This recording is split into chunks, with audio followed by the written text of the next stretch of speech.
We provide you the platform to turn your dreams into reality. Give wings to your aspirations with KR Mangalam University. Pahalgam में हुए आतंकी हमले के बाद भारत और पाकिस्तान के बीच काफी ज्यादा टेंशन है। जिस तरह से आतंकी हमला हुआ है उसके बाद लगातार भारत कार्रवाई कर रहा है, लेकिन व्यापार किस तरह से चल रहा है, कितना एक्सपोर्ट और इंपोर्ट होता है, सवाल इस बात को लेकर के खड़ा हुआ है कि आने वाले समय में इसके दूरगामी परिणाम किस तरह से पाकिस्तान को भुगतने होंगे। उस पर बातचीत करने के लिए हमारे साथ में FIO DG अजय साहा जी हैं। सर, भारत और पाकिस्तान के बीच में ट्रेड रिलेशन को लेकर के चर्चा इस बात को लेकर है कि जिस तरह से आतंकी हमला हुआ है, टेंशन बहुत ज्यादा है। क्या क्या हम एक्सपोर्ट करते हैं पाकिस्तान को, और एक्सपोर्ट हो भी रहा है कि नहीं हो रहा है? देखिए, अभी तक अगर आप देखिए, पाकिस्तान के साथ हमारे व्यापार संबंध बहुत अच्छे नहीं रहे थे और उसके कारण हमारा जो बायलैटरल ट्रेड है वो बहुत नीचे आ गया था। अगर पिछले हम साल के 10 महीनों की बात करें, अगर अप्रैल से लेकर जनवरी 2025 की बेच करें, तो पूरा जो हमारा ट्रेड आपस का ट्रेड है वो $500 मिलियन का है। इसी में अगर हम टोटल इंडिया का एक्सपोर्ट और इंपोर्ट देखते हैं तो करीब $900 बिलियन का है 10 महीने में। तो ये बहुत इनसिग्निफिकेंट है। हमारा एक्सपोर्ट पाकिस्तान को ज़्यादा था, करीब 450 मिलियन था, उनका इंपोर्ट करीब 55 मिलियन था। हम जो प्रिंसिपल उनको एक्सपोर्ट करते हैं वो हमारा फार्मास्यूटिकल्स है, केमिकल्स है, एनिमल फीड एंड फॉडर है, ऑटो कंपोनेंट है, कॉटन यार्न है, और जो हम इंपोर्ट करते हैं वो बहुत थोड़ा सा कॉपर एंड कॉपर आर्टिफैक्ट्स है, थोड़ा हम फ्रूट्स एंड वेजिटेबल इंपोर्ट करते हैं, थोड़ा सा हम कॉटन इंपोर्ट करते हैं। लेकिन ये सब ऐसे प्रोडक्ट हैं जो इंडिया में भी अवेलेबल है। तो अगर जिस तरह की पहलगाम में हमला हुआ है और जिस तरह का हम लोगों ने डिसाइड किया है कि ट्रेड आपस में नहीं करना है, इसका इंडिया के ऊपर कोई भी असर नहीं पड़ेगा, बिकॉज ये ट्रेड ऐसे भी सिग्निफिकेंट नहीं था इंडिया के लिए। अगर हम $100 मिलियन फार्मा की बात करें, हमारा $24 बिलियन फार्मा का एक्सपोर्ट्स है, तो ये इंपॉर्टेंट नहीं था।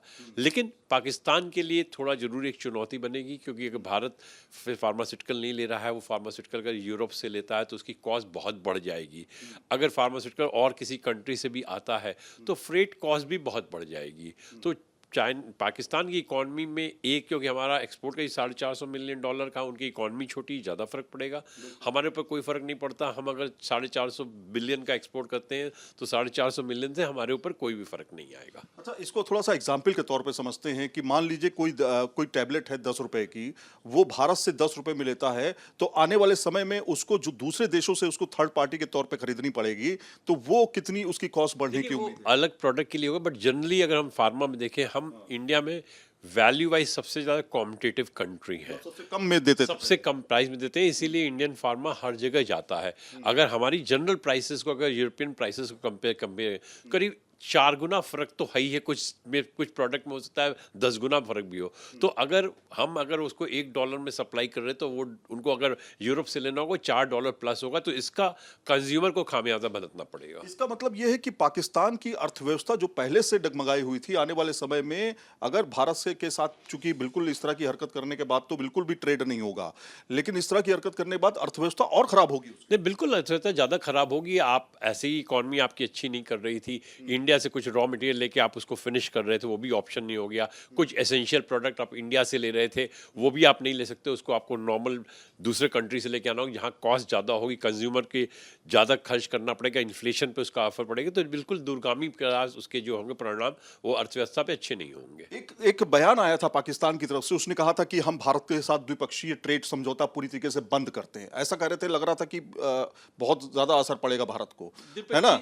ये उनका एक पॉलिटिकल पॉस्चरिंग सी, हमारे ऊपर कोई फर्क नहीं पड़ता। जैसे मैंने बताया कि अगर आप आंकड़े देखिए तो एकदम नगण्य है हमारे, अगर पूरे एक्सपोर्ट इंपोर्ट को आपको देखते हैं तो ये पॉलिटिकल है। अगर वो खुद जब रियलाइज करेंगे उनको क्या इम्पैक्ट हो रहा है, तो शायद उनको मालूम होगा कि उनका बयान कितना ही एक जल्दी में दिया गया बयान था, जो कि टोटली इररिलेवेंट बयान था। सर, आखिरी सवाल मेरा कि इस तरह की सिचुएशन आने के समय में अटारी बॉर्डर हो, तमाम जगह पे जहां से मूवमेंट होता था, खासतौर पे ट्रकों के माध्यम से, क्या वो पूरी तरीके से बंद है? आने वाले समय में कोई इसके ओपन होने की नहीं, अटारी बॉर्डर इस समय पूरा बंद है। अटारी से कोई इंपोर्ट एक्सपोर्ट नहीं हो सकता है। और जिस तरह के अटैक हुआ है, बिल्कुल हमने अपना जो नेशनल इंटरेस्ट में जो हमें करना चाहिए था वो हमें करना चाहिए था। उस बॉर्डर के थ्रू क्या आएगा, ट्रेड की चीज़ें आएंगी या कुछ और आएंगी, उसकी हमेशा आशंका बनी रहेगी, क्योंकि ट्रेड को अब हमेशा फैसिलिटेट करनी चाहते हैं। उस फैसिलिटेशन प्रोसेस में कुछ ऐसे प्रोडक्ट भी ना आए जिससे आपको हार्म हो, तो बहुत सही कदम है। अब ये हमें देखना है, पाकिस्तान ने बोला है कि हम ट्रेड नहीं करेंगे और इस तरह नहीं करेंगे, तो उनको कॉल लेनी है। पिछली बार भी जब बात हुआ था तो उन्होंने बोला था हम इंडिया को MFN ट्रीटमेंट नहीं देंगे, वो कॉल उनके पास है। तो जिस तरह से शुरुआत उनके पास से की गई है, अब उनको रियलाइज़ होगा, और जो वो रियलाइज़ करेंगे तो जो फर्स्ट स्टेप लेंगे उस हिसाब से हमारी गवर्नमेंट भी उसको देखेगी। बिल्कुल। और कहीं ना कहीं भारत ने जिस तरह की तैयारी की है उसको देखते हुए न सिर्फ सेना के तौर पर बल्कि आर्थिक मोर्चे पर भी भारत ने पूरी तरीके से पाकिस्तान के लिए किलेबंदी कर ली है। वीडियो जर्नलिस्ट जैनिंद के साथ Syed Aamir Hussain, news nation Delhi. News nation अब व्हाट्सएप पर खबरों के ताजा अपडेट के लिए न्यूज नेशन के इस QR कोड को स्कैन करें।